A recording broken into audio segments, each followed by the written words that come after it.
días, Gustavo. Muchas gracias por estar con nosotros.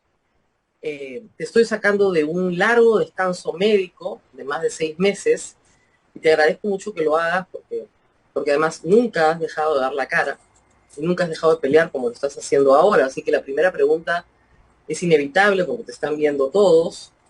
Es ¿cómo Ujú. estás? ¿Cómo me ves? ¿Cómo me ves? Luego de, tú lo has dicho, varios meses de un tratamiento continuo contra el cáncer, que ha sido por momentos duro, pero que ha sido afrontado siempre bien.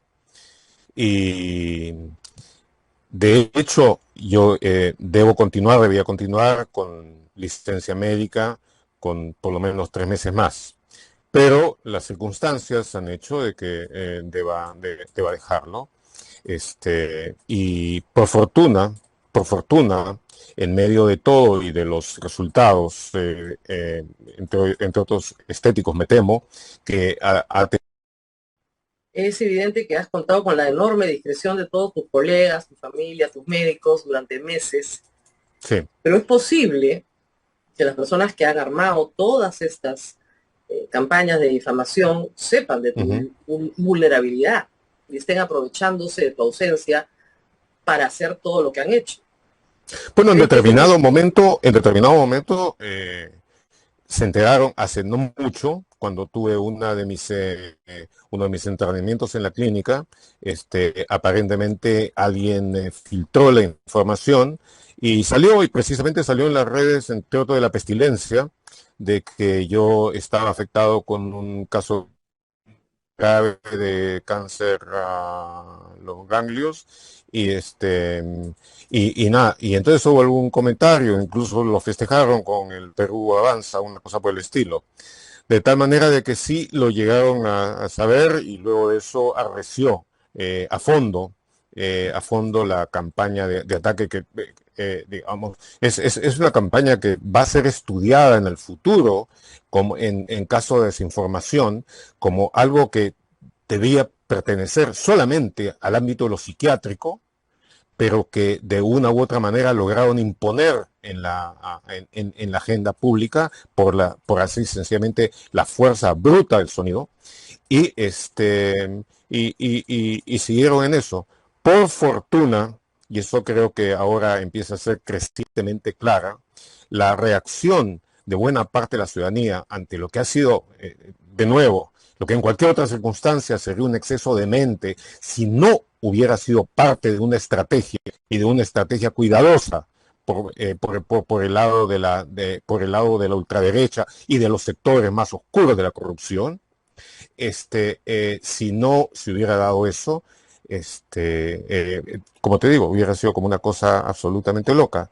Pero buena parte de la ciudadanía ha empezado a reaccionar del lado de mis colegas más apreciados, tanto aquí como en el exterior. Ha habido una campaña realmente conmovedora, profunda, muy intensa de solidaridad, que entiendo solamente va a aumentar en tanto siga, porque muchos están viendo en esto lo que en el fondo es un caso fundamental de lucha de las fuerzas más corruptas por tratar de imponer acá lo que hicieron en parte en Guatemala, ¿no es eso lo cierto? dicen ustedes, toda la redacción, entiendo que tú has participado en el artículo también, Sí, claro, sobre esta metodología de la desinformación, sí, que es mucho más brutal, hay que decirla, que la de Fujimori y Montesinos con la prensa chicha.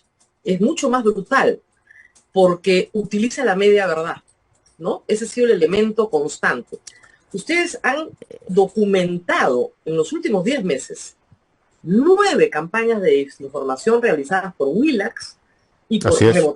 rebotadas por Expreso, rebotadas, bueno, en medios web satélites de los mismos grupos, Sí, la conjunta razón y otras cosas por el con mismo La Razón, país. etcétera, conjuntamente con una horda de lumpen que asiste regularmente a tu casa, a mi casa, a el local, constantemente al local de IDL Reporteros, Ujú. y además de políticos que están detrás de esto. para De políticos y convertirte, figuras en general de la derecha más extrema. Ujú. claro, pero políticos investigados. O sea, estamos hablando de dos partidos políticos, Fuerza Popular, que está en investigación, Sí, Renovación Popular, y el APRA también. Podríamos por señalar que el APRA está supuesto. ahí con vasos comunicantes Ah, bien no, claros. hay figuras centrales, no sé si llamarlo aprismo, alanismo, en fin, Claro. que han participado y participan en esto. Figuras absolutamente centrales. Hernán Garrido Leca, Del Castillo, en fin, toda esa gente que ha estado detrás de eso y detrás de la armazón de las realidades alternas impuestas a la bruta por ellos, del travestismo de significados que ha significado constantemente su acción. Y que son los panelistas de estos mismos programas en Willax, Ah, permanentemente. claro, ¿No? Hay son un los ecosistema. panelistas, son inmediatamente repetidos por los pseudo periodistas que llevan a cabo los espacios de ataque, utilizando, digamos, desde lo peor del periodismo, este, los peores trucos del periodismo corrupto. eh, Buscan de llevar esto adelante y naturalmente se repiten entre sí y luego buscan de cualquier forma de pasar a la prensa en general. Vamos a regresar sobre ellos, pero vamos primero sobre algunas afirmaciones, ¿no? Sí, Rafael López Aliaga, tú eres el hombre más poderoso del Perú. sí, sí. Creo que no tenía el Poco le pobrecito. faltó decir que tengo más plata que él. Sí, el hombre más poderoso del Perú. Ustedes lo pueden ver en este momento. El hombre más poderoso del Perú. Que además, eso no lo dijo él, pero lo repiten varios. Tienes audios para chantajear y extorsionar. Así es. No, Impresionante. digo, de repente una de las campañas, si tú recuerdas, es de que yo había amenazado algo que habría dicho Villanueva, de que yo habría amenazado al fiscal de la Nación, al actual fiscal de la Nación cuando todavía no lo era, ¿no es cierto?, de que no iba a llegar a su puesto ni nada.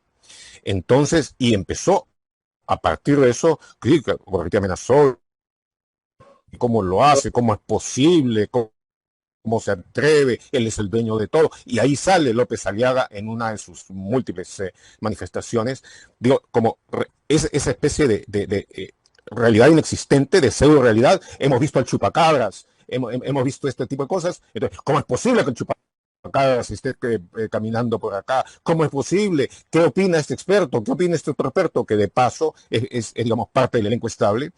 Y sobre esa base se va creando esto. Nosotros es imposible, hay que hacer una comisión investigadora, etcétera, etcétera. El Bueno, hombre más pues poderoso del Perú, nadie que como dice había todo el molestado. mundo, no, Sí, no puede lograr que la policía detenga en flagrancia a los que lo acosan diariamente. ¿No? No sí, puede lograr, pero es el hombre más sí. poderoso del Perú. Bueno, pero lo más importante es, nadie, en el caso que estoy mencionando, la supuesta amenaza fiscal, nadie le preguntó a él si había sido amenazado o no, nadie le preguntó. Nadie preguntó por la sustancia que podía tener eso. Nadie siquiera se esforzó en saber si yo conocía al fiscal de la Nación, que no lo conozco, Al actual no lo conoces. no. No hemos cruzado Pero palabra. se referían a Pablo Sánchez. No, Y no, tú también no, no, habías no. amenazado a Pablo Sánchez, No, también. bueno, Y esa que, es otra. Esa es Rafael Vela otra. te tiene miedo. Rafael Vela te Y tiene que terror. yo controlaba a Pablo Sánchez, que controlé la investigación, que controlé la gestión de Pablo Sánchez. En fin, eso es demostrablemente falso, ¿no es cierto? Y demostrablemente falso. Mencionan también algunas cosas, algunas acciones que se toman en Brasil, las describen mal, falsean la realidad, y al final resulta, en los hechos fue completamente diferente. Incluso refieren como parte del control que yo tenía un caso específico, un caso específico en el que la Fiscalía de la Nación erróneamente sacó un comunicado desmintiendo lo que Idela Reporteros había publicado, aquello de que había mencionado a Keiko Fujimori en Marcelo Odebrecht. Y entonces en todos los medios empezó a salir uno de los primeros hashtags, miento como Borriti. Claro. Y eso fue basado en un comunicado de la Fiscalía de la Nación, estando Pablo Sánchez como Claro. fiscal de la Nación. Bueno, entonces, hasta el momento en que nosotros pudimos sacar la evidencia de lo que habíamos dicho, que por supuesto no la tenía la Fiscalía acá, no la tenía la Fiscalía Ustedes acá son en el los que Perú. descubren aumentar Keiko 500. Nosotros hemos sido, no quiero echarme la parte, ni mucho menos aquí, pero hemos sido la publicación que desde el comienzo, desde más temprano, empezó la investigación del caso Lavallato, Me porque consta. vimos el potencial que tenía. Empezamos a investigar los contratos de Odebrecht y otras compañías antes que el caso Lavallato estallara. Ya teníamos varias cosas avanzadas dentro de una investigación que se veía que iba a ser extremadamente difícil. Cuando de repente el caso empieza a reventar. Y entonces tomamos la decisión con Romina Mela, la jefa de redacción, y yo, de empezar a concentrarnos en eso, y viajamos a Brasil. Y viajamos a Brasil casi desde el comienzo, cuando era totalmente desconocido. Y ahí empezamos a hacer fuentes. Y ahí empezamos a ponernos en contacto con quienes estaban dentro de la investigación. Y ahí empezamos a ver lo que en el Brasil hasta ese momento no se veía, que era el lado internacional de las operaciones, no solo de Odebrecht, sino de todas las empresas del caso Lavallato. Empezamos a hacer eso, de tal manera de que cuando después de todas las revelaciones, una vez que se producen los acuerdos con el gobierno de Estados Unidos, con el de Suiza y el de Brasil, por parte de Odebrecht, y antes por otras empresas, entonces, en el momento en que hay este primer viaje de los fiscales a Brasil, cuando recién empiezan a conectarse realmente a la investigación, en ese momento nosotros ya teníamos fuentes, ya habíamos logrado cosas, y por eso pudimos decir, después de esa después de esa primera sesión, que lo que se había dicho. Y cuando nos desmienten, entonces teníamos, dentro de la evidencia que se había acumulado y que habíamos conseguido, ya la teníamos y pudimos sacarla. Entonces, nos empezamos con la investigación y naturalmente en determinado momento la gente de la Fiscalía nos llama, nos pide, como ha sucedido en N cantidad de investigaciones que se han hecho respecto a otros casos. Y en este, que era en particular, se veía extraordinariamente complejo como lo fue. Entonces, pues sí, nos llamaron a poder conversar y hemos conversado. Hemos conversado de acción ciudadana que son necesarias y posibles, y también con las limitaciones y las barreras que hay entre el periodismo de investigación y la función fiscal. Claro. Esto de que tú dirigías el proceso, dirigías las investigaciones, bueno, desde el primer momento es absurdo, tú ni siquiera eres abogado, Villanueva tampoco, o sea, ¿qué diligencia procesal puedes dirigir tú? ¿Qué le puedes decir al fiscal de a quién tiene que interrogar o cómo interrogarlo? Bueno, por supuesto, digamos, digamos de que esta referencia venenosa, se refería más bien a que yo tomaba el sentido general de la investigación, lo que había que preguntar, las cosas de fondo, etcétera. Lo cual, de nuevo, hemos conversado, nosotros teníamos una información ya bastante avanzada sobre ese caso, hemos conversado algunas veces con la Fiscalía, hemos conversado, lo reitero, en muchísimos otros casos también, como lo hace básicamente todo periodista en Y además, circunstancias, ustedes armaron digamos.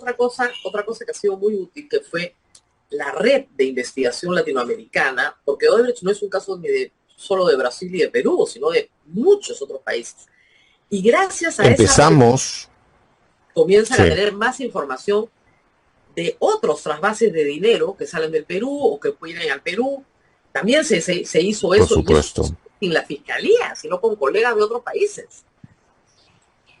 por supuesto, con colegas de otros países, armamos una red que llamamos, con una suerte de guiño a lo que existía ya, la red de periodismo de investigación estructurado, Lo hicimos solamente con un grupo muy selecto de periodistas, todos los cuales eran investigadores de primera categoría, eh, y empezamos a trabajar juntos fuentes. Entre ellos había colegas brasileños, hay que decirlo. Había muy importantes colegas brasileños que tenían a su turno una panoplia impresionante de fuentes.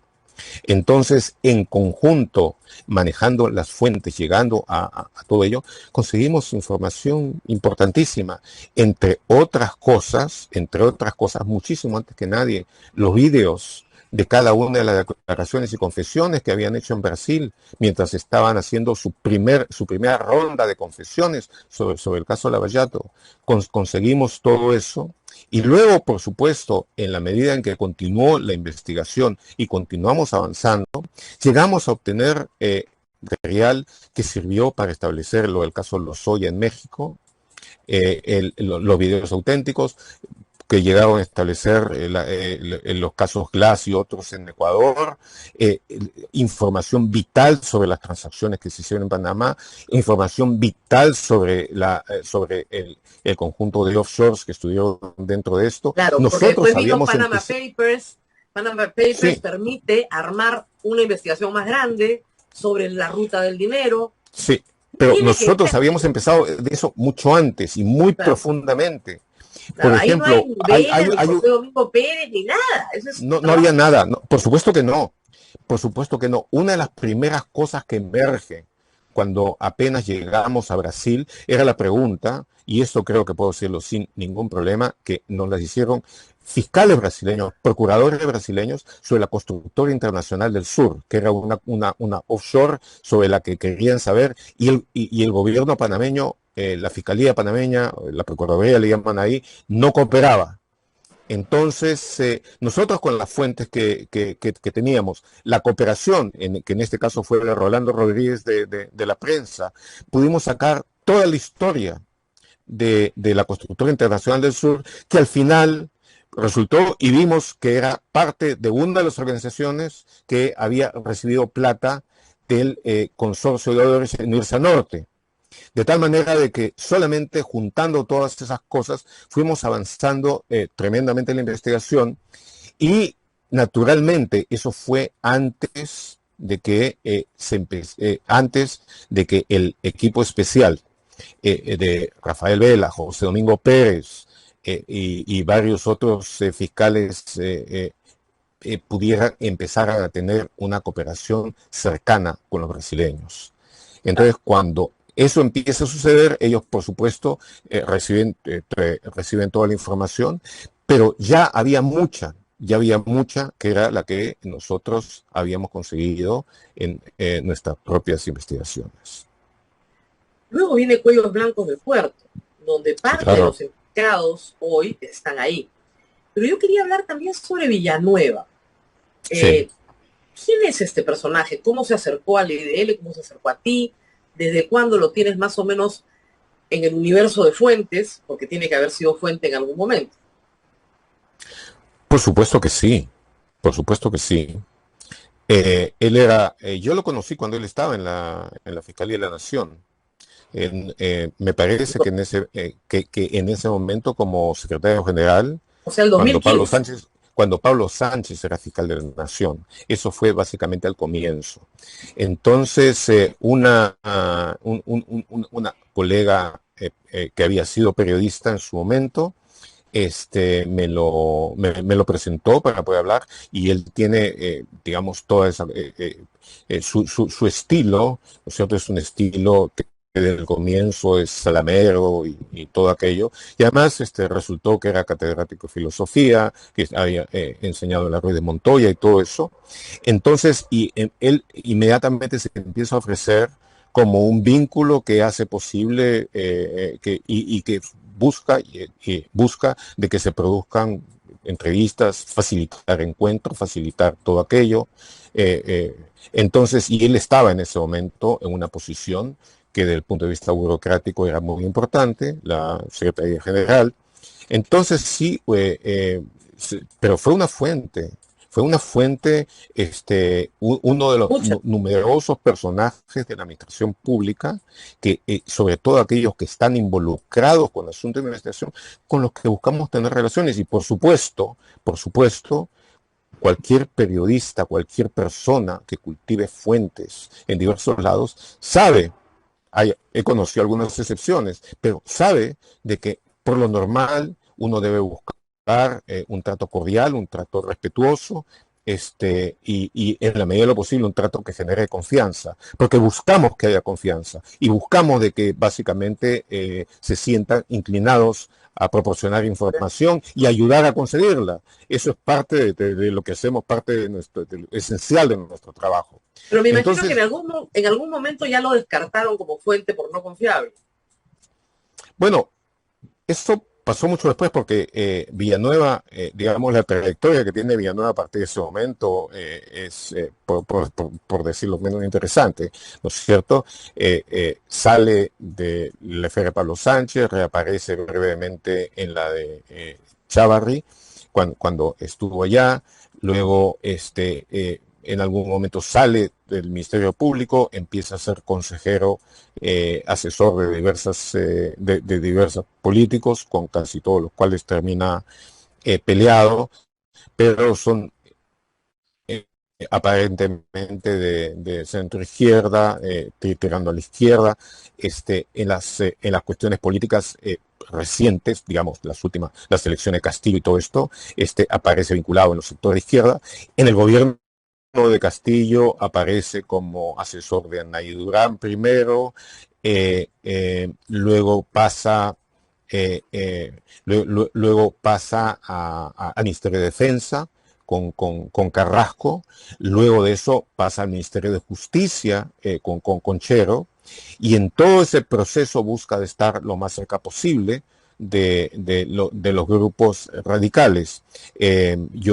Nosotros hemos sacado una nota que se llama El Camarada Villanueva, ilustrando sus chats, y ahí tiene numerosos chats. Todos aquellos que dicen que hay que creer todo lo que dice Villanueva, pues entonces, ¿por qué no leen algunos de los interesantes chats que cruzó con los sectores más radicales de Castillo, pidiendo él entrar, pidiendo incorporarse, pidiendo reuniones, y todo eso, en algún momento casi la suplica?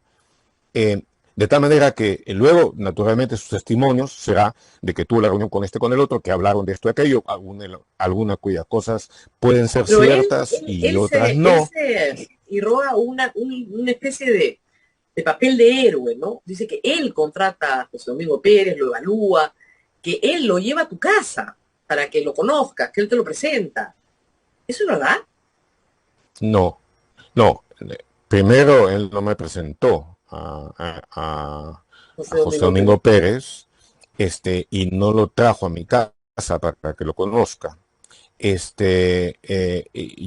he conversado con mucha gente, converso con mucha gente, en algunos casos por razones de la conveniencia de la misma entrevista. Esto ha tenido lugar en varios sitios, algunos de los cuales puede haber sido mi casa, pero de que él haya sido una figura central dentro de esto y algunas de las otras cosas que dice son estupideces.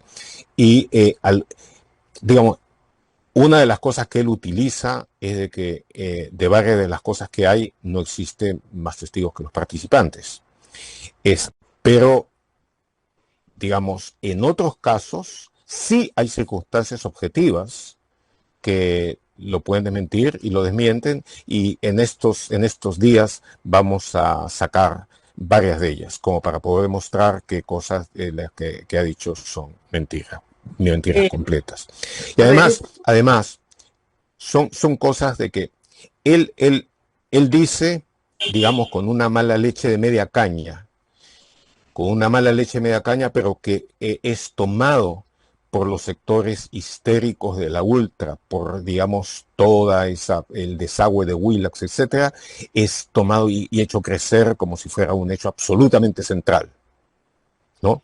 Pero, bueno, como digo, vamos a demostrar buena parte de las cosas que han dicho. Yo entiendo ya que los fiscales Vela Rafael Vela y José Domingo Pérez han sido bastante claros y enfáticos respecto de las cosas que que él les asigna, que les imputa. Entonces, que quede claro, los periodistas de investigación hablan con muchas fuentes. Mientras más diversas, mejor. Con todas las fuentes y No, durante su vida no, pública y además, como te enseñan desde en el buena primer día parte en también la periodismo, privada. toda fuente tiene un interés.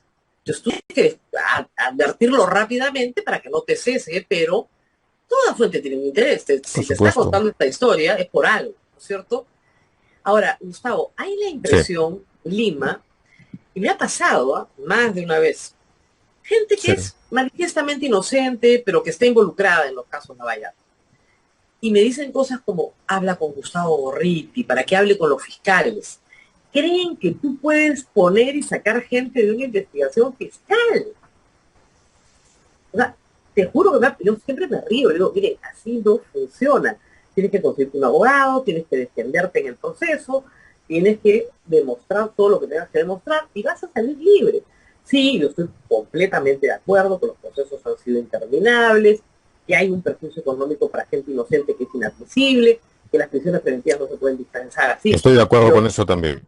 también, y ustedes lo han dicho también, pero tú Sí, no puedes sacar a nadie ni meter a nadie en un proceso penal. imagínate, imagínate. Claro, o sea, hay una imputación, Eh, no, no, nos has querido meter, no nos he querido meter, he contado la historia. Si la fiscalía toma la historia y la convierte en un caso, bueno, ¿qué cosa podemos hacer? Si no, no podríamos informar nada sobre nadie, ¿verdad? ujú. Esa es la historia. Bueno, regresemos a Willax. Erasmo Wong, en el artículo que ustedes han publicado, yo lo he referenciado ayer también, es una persona que tiene una vieja rencilla por el tema de Andahuasi. ¿Tú crees que toda esta organización responda a esa vieja rencilla y a su proceso de lavado de activos? Bueno, el caso Andahuasi es un caso muy importante, dramático y que está todavía está todavía en pleno proceso, en pleno proceso, intento de juicio y todo eso. Es un caso complejísimo, dentro del cual, por supuesto, hay una participación importante de Erasmo Wong y dentro del grupo Wong. Nosotros, si tú recuerdas, en los reporteros, hicimos una primera aproximación al caso cuando sacamos aquella nota sobre el almuerzo en la Bruja de Cachiche, en el que el entonces vicepresidente Chejade, junto con otros, intentó influenciar a un oficial honorable de la policía, el general retirado Guillermo Arteta, para que hiciera ilegalmente un desalojo con la fuerza policial. Y estaban preparándolo en ese sentido, intentaron influenciar, él se negó, lo sacaron de la policía. Y entonces ese fue uno de los primeros casos que nosotros sacamos. Y después, en el contexto de otras investigaciones y los Panama Papers y Paradise Papers y varias otras cosas dentro de las cuales y de los reporteros ha estado en alianza con el Consorcio Internacional de Periodistas de Investigación.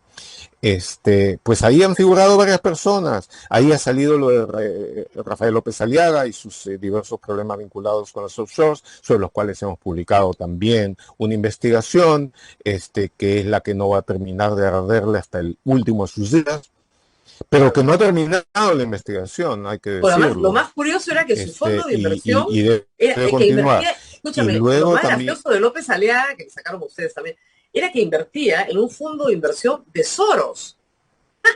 así es, así Eso fue es, impresionante. exactamente. Él Era que que había invertía con estado Soros. sacando dentro, sí, claro, de él que dentro de sus tweets, notablemente coordinados con las acciones de la pestilencia, sacaba, sí, Gorriti, ¿tú crees de que el Perú es una agencia de Soros? Bueno, este, Yo no tenía cómo saberlo, pero él sí, ¿no es cierto? Y cuando sacamos aquello, entonces sí, quedó tartamudo, lívido, tratando de hacer una explicación de que había sido un poquito aquí. Tú Y por sabes, ¿no es cierto? allá. Solamente una vez, un ratito. Sí, pero sí, claro, es una de las tantas hipocresías, inconsistencias de estos sectores corruptos, sinvergüenzas. Ahora, Sí, eh, Keiko Fujimori ha sacado hasta un tuit, más o menos culpándote de su desgracia, y los apristas te han sindicado como el asesino de Alan García. sí. Que tú les Bueno, hiciste un en el cerco caso de, porque ustedes tenían la información que te dio Vela y que Vela te la cobró, además, después, para que lo apoyes cuando nadie lo sí, apoyaba en el caso de Vizcarra.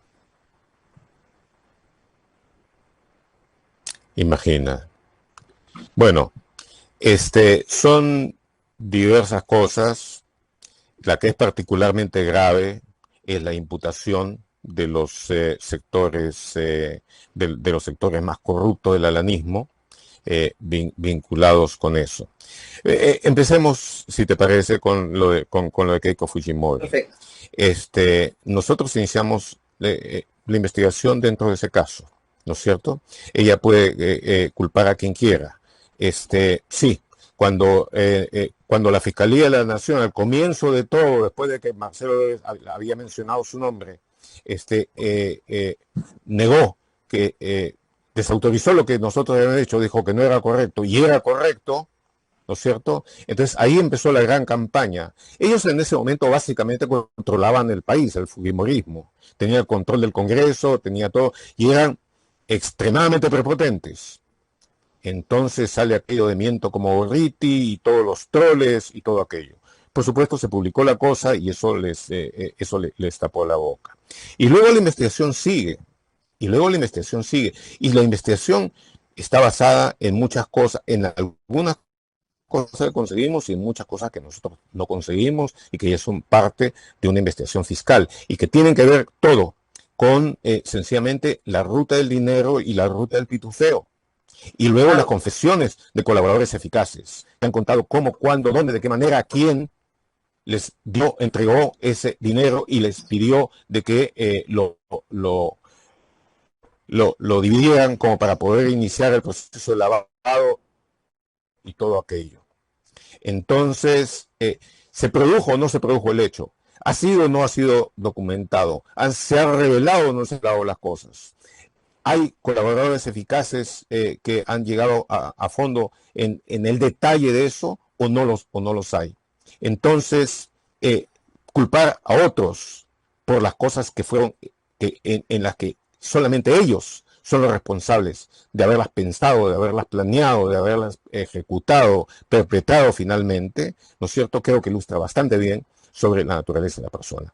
Lo que sí ilustra, y que creo que es importante, es sobre el porqué de la campaña actual.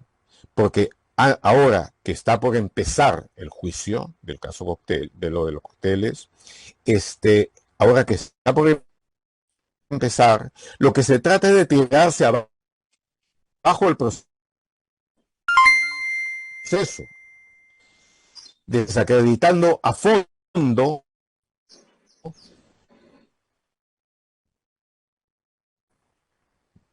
todo Estamos, lo que está estamos perdiendo un poco vinculado la con ello. comunicación. Y entonces haciendo aparecer y por eso es todas las maniobras de mentiras, de desinformación, porque perdón, ahora me escuchas mejor, Ahora sí, habíamos perdido un ratito la información, la comunicación. me escuchas Nos mejor, entendió la idea que lo que están es preocupados porque empieza el juicio el 1 de perdón, julio y el juicio está saneado, o sea, ya no hay nada que puedas pedir de nulidad y lo que quieren es que no haya sí, juicio. Y va a haber juicio, o sea, va a ser larguísimo, pero va a haber juicio. No hay nada que hacer. Y efectivamente, sí, ahora, Alan García, sí, pero quieren tirarse perdón, abajo el proceso, quieren tirarse abajo el proceso y quieren demostrar de que el manejo de obtención de la que el manejo de obtención de la evidencia fue un manejo deshonesto, de que fue un manejo forzoso, que fue un manejo que falseó la realidad. Quieren demostrar eso para poder ser tirada bajo el proceso. Y quieren hacerlo, posibilidades que está dando en Brasil este juez supremo que está básicamente desmontando el caso Lava Jato allá en Brasil. Es una ofensiva que se está dando de dos maneras a la vez. Pero, como digo, una parte explica lo desaforado, lo extremo, incluso lo demente de la campaña de ataque actual, es el hecho de que para ellos es muy importante tirarse abajo todo lo relacionado con la evidencia que está por inicio en este caso. Sobre el tema de Alan García. Y lograr, entre otras cosas, sacar a los fiscales. Claro. Sobre el tema de Alan García tenemos es que... problemas con la... Sí, teníamos un problema con el audio, pero ya está mejor. Sobre el tema de Alan García, lo que te dicen es que Rafael Vela te dio toda la información para acercarlo. Bueno, eso es... Sí. Eso es, por supuesto, absolutamente falso. Está, primero, partamos por algunas de las cosas fundamentales. Todo este grupo de miserables indica que lo que nosotros hicimos fue recolectar información y sacar en el momento preciso en diligencias concretas que iban a hacer posible llevar a la detención de Alan García. Y que como Alan García había dicho que se iba a suicidar, entonces que eso fue básicamente como haber apretado el gatillo con el que se mató. Y que en consecuencia, el haber hecho la investigación de este caso, el haberla llevado adelante, tanto en el nivel del periodismo de investigación como en el nivel fiscal, han sido formas de homicidio. Lo que no dice ninguno de estos es el hecho de que aparentemente muchos de ellos, si no todos ellos, sabían de que García había prometido que se iba a suicidar en ese caso. Entonces, ¿hicieron algo por evitarlo? ¿Hicieron algo por lograr algún tipo de ayuda? ¿Hicieron algo por tratar de demostrar de que no había ninguna relación posible entre lo que era una investigación absolutamente legal, seriosamente legal en este caso, sobre el caso de corrupción más grande que había en América Latina, con el destino personal de uno de los investigados? ¿Podía ser una razón la amenaza de un suicidio suficiente como para dejar de lado completamente la investigación? Y cuando esa amenaza además era totalmente desconocida por por quienes no eran ellos. Y de nuevo, ¿qué hicieron ellos por impedir el suicidio? ¿Qué hicieron ellos por tratar de dar algún tipo de ayuda? ¿Qué hicieron ellos por prevenirlo? Nada. Estuvieron ahí, esperaron al costado que eso se produzca, para entonces salir con este tipo de cosas, con este tipo de campañas. Es una de las cosas más bajas, repulsivas y miserables que he visto en mi vida. Entonces, en cuanto a si nosotros conseguimos la información que publicamos, de que la información que publicamos, si la conseguimos de Rafael Vela, si nos la dieron en este momento, repito, nosotros hemos tenido muchísimas fuentes y buena parte de la información fundamental sobre esto vino de Brasil. Incluso cualquier lector avisado que lea las cosas que nosotros fuimos sacando sobre eso, percatará de que una buena parte de lo que sacamos proviene directamente de las confesiones que se hizo y que hizo uno de los personajes fundamentales en haber hecho ese encubrimiento en Brasil. Se hizo en Brasil, se produjo en Brasil, se obtuvo en Brasil. Tenemos que hacer una pausa, Gustavo, porque me la he comido, y regresamos con la parte final, por favor. Pero creo que les has contestado correctamente. Vamos con la parte final. Así es, Rosa María, vamos a la pausa y volvemos a pensar más con Rosa María Palacios. Adelante, por favor.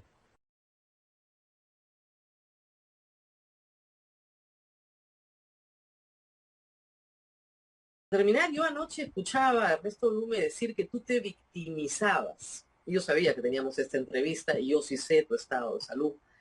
Y pensaba, no se puede ser más miserable, la verdad. Nunca te has victimizado, por el amor de Dios, si hubieras querido victimizarte hace meses que lo hubieras hecho. Pero él decía otra cosa, que tenías que aceptar los procesos penales que venían contra ti. Y un proceso penal contra ti, lo único que puede buscar es que tú digas quiénes son tus fuentes. ¿Quién te dijo qué? Y eso, presumo que pueden perder todo el tiempo del mundo, porque tú no lo vas a decir, ¿verdad? ¿O me equivoco? Mira, antes que un periodista que se respete revele sus fuentes, la naturaleza de sus fuentes, antes que eso, los ríos deben circular hacia las montañas. Eh, Cualquier cosa puede pasar, cualquier consecuencia puede darse, menos revelar las fuentes reservadas. El el periodismo en general, el periodismo de investigación, se basa en el hecho de que hay personas que depositan su confianza y su seguridad en una persona, en un ciudadano que es un periodista cuya labor es construir a partir de eso la narración de la verdad de los hechos, tales y como sucedieron, con base en todo eso. Y para ello, la credibilidad que esa persona tenga de mantener la confianza de quienes entregaron sus secretos y pusieron su seguridad, eh, por eso no hay periodista de investigación respetable, por supuesto, en el mundo que no esté dispuesto a soportar las peores consecuencias antes que faltar a ese compromiso que es absolutamente fundamental. No somos la única profesión que tiene el deber de preservar la confianza y la reserva, pero posiblemente lo nuestro es lo más importante por todo lo que significa y por todas las consecuencias que eso tiene y que puede tener. Eh, y por eso todo periodista está dispuesto a afrontar lo que sea. Ahora, en cuanto a que yo me victimice, creo, mira, tengo ya muchos años acumulados entre pecho y espalda, muchos años en la profesión. Y desgraciadamente, y para bien o para mal, pero así ha sido el destino, me ha tocado estar en el centro de profundas controversias por las investigaciones que hemos hecho y por las reacciones de la gente que tenía poder en tratar de prevenirlas. Entonces me he pasado la vida peleando, me he pasado la vida enfrentando esas cosas. Y eso ha significado muchas veces hacerlo solo, o por fortuna en los casos más extremos, con la gran solidaridad de mis colegas en buena parte del mundo y además, por supuesto, de los ciudadanos, de los ciudadanos de a pie, de las personas de bien, que sabían perfectamente la importancia que tiene el periodismo de investigación para que una democracia pueda seguir existiendo, para que el ciudadano común, pueda tener el poder, la potencia de la información auténtica de sus manos, que ha sido lograda a través de procesos prolijos, profundos de investigación.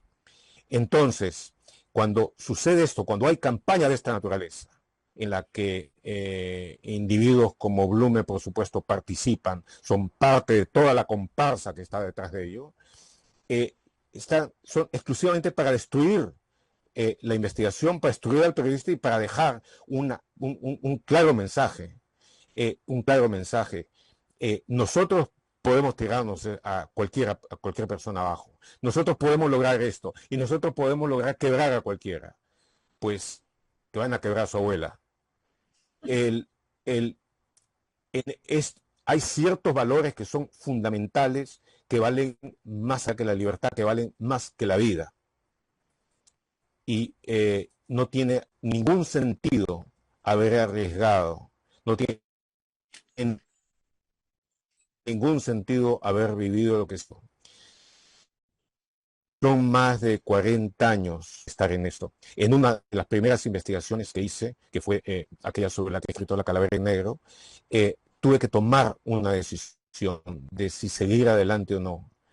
Y supe perfectamente que al hacerlo cruzaba el río y de que no había vuelta atrás, y de que no había vuelta atrás, y de que entonces solamente había que seguir con base en esos principios.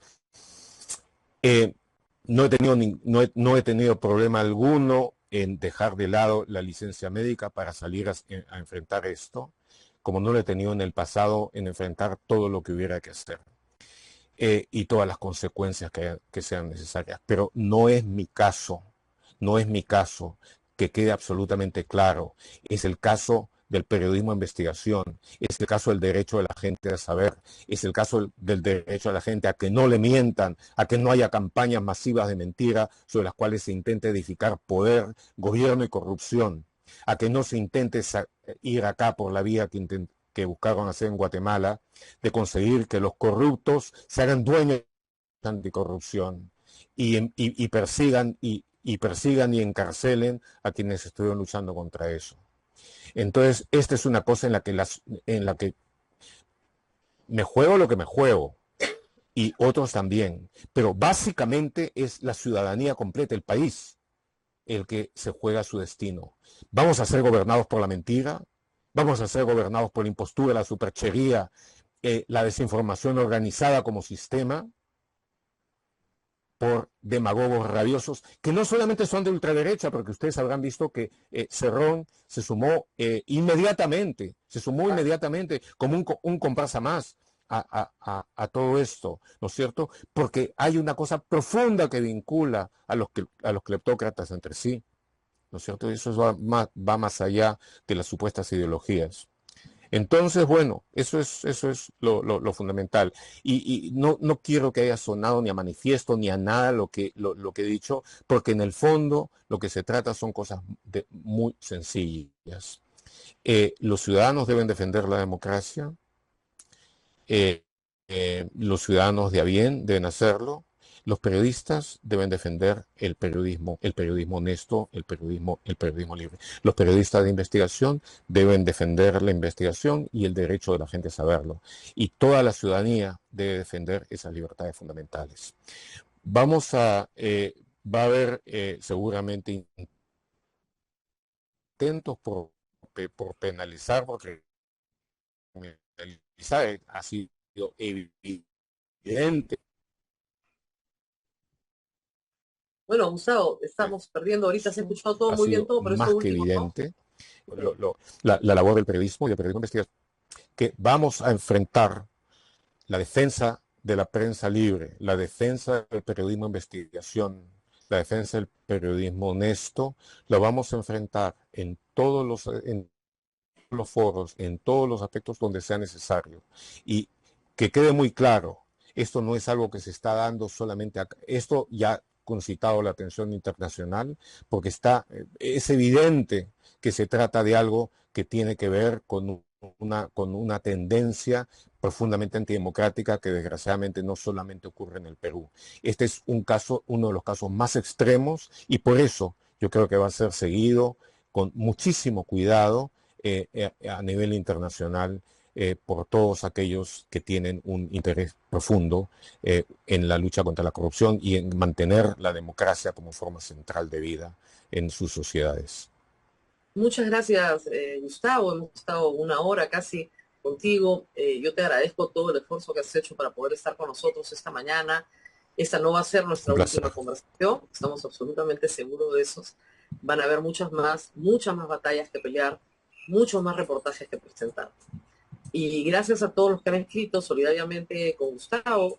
Él ha tomado la valiente decisión de salir al aire, porque yo lo convencí de que era necesario, además, y tengo que decirlo, y creo que ha sido muy impactante para todos, para mí también, pero era necesario, se tenía que hacer, y de esta forma nos despedimos, pero el reto está planteado y tú nunca le has corrido a ninguno, o sea que vas a dar la pelea, todas las peleas. Muy bien, gracias. Así es. Gracias, Muchas gracias, Gustavo. María. Muy buenos días. Buenos días, don Gracias. Abel. Hasta luego. Nos vemos.